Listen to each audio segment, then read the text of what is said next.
बस्तर का नाम आते ही या तो नक्सलवाद की खबरें सामने आ जाती है या तो यहाँ के प्राचीन मंदिर और पर्यटन स्थलों के नाम। बस्तर में ऐसे कई राज छुपे हुए हैं जिन्हें अब तक कोई नहीं जानता। आज हम आपको बताएंगे बस्तर की एक अनोखी कहानी। आखिर क्यों महिलाएं कद्दू काटने से घबराती हैं? सच जानकर उड़ जाएंगे आपके होश। बस्तर की महिलाएं कद्दू को अपने बड़े बेटे के समान मानती हैं। यही कारण है कि महिलाएं कद्दू पर कभी भी चाकू नहीं चलाती। यदि कद्दू को काटना होता है तो किसी पुरुष से पहले 2 टुकड़े करवा लिए जाते हैं। इसके बाद में इनके कई टुकड़े करती हैं और कभी भी 2 कद्दू को ही एक साथ काटा जाता है। यदि कद्दू की जोड़ी नहीं बनती तो कद्दू के साथ दूसरी सब्जी की जोड़ी बनाई जाती है, तभी कद्दू को काटा जाता है।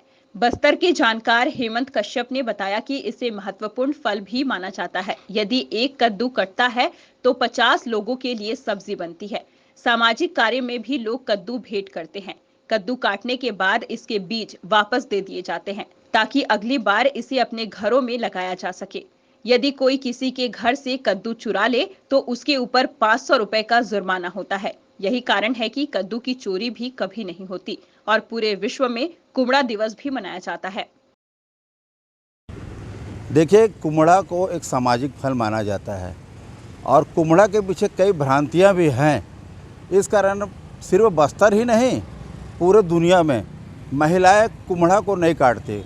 कुम्हड़ा का काटना मतलब ये वो लोग ये समझते हैं कि हम अपने बेटे की बलि दे रहे हैं। ये ऐसी धारणा लोगों में है, इसलिए कुम्हड़ा महिलाएं कभी नहीं काटती और जो रखिया होता है उसको देवी देवताओं के बलि में दिया जाता है। जहाँ तक बात बस्तर की है तो बस्तर में के आदिवासी भी कुम्हड़ा को सामाजिक फल मानते हैं, क्योंकि एक कुम्हड़ा कटता है तो कम से कम 50-60 लोगों का भोजन सब्जी को बन जाता है वो। इस कारण कुम्हड़ा को एक सामाजिक फल माना जाता है। और बस्तर में तो कुम्हड़ा के प्रति इतना सम्मान है कि यदि कोई आदमी किसी के घर से कुम्हड़ा चुरा लेता है तो उसको 500 रुपये का जुर्माना होता है, क्योंकि तुमने एक सामाजिक फल की चोरी की है, तुम सामाजिक दोषी हो। इसी तरह एक और धारणा मैं बता देता हूँ।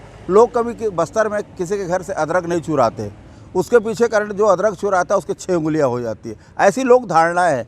तो एक प्रकार से ये कुछ ऐसी धारणाएँ हैं जिसके कारण कुम्हड़ा, अदरक जैसे फसलों की चोरी नहीं होती और किसान या जो लगाने वाला ग्रामीण है उसको फ़ायदा होता है।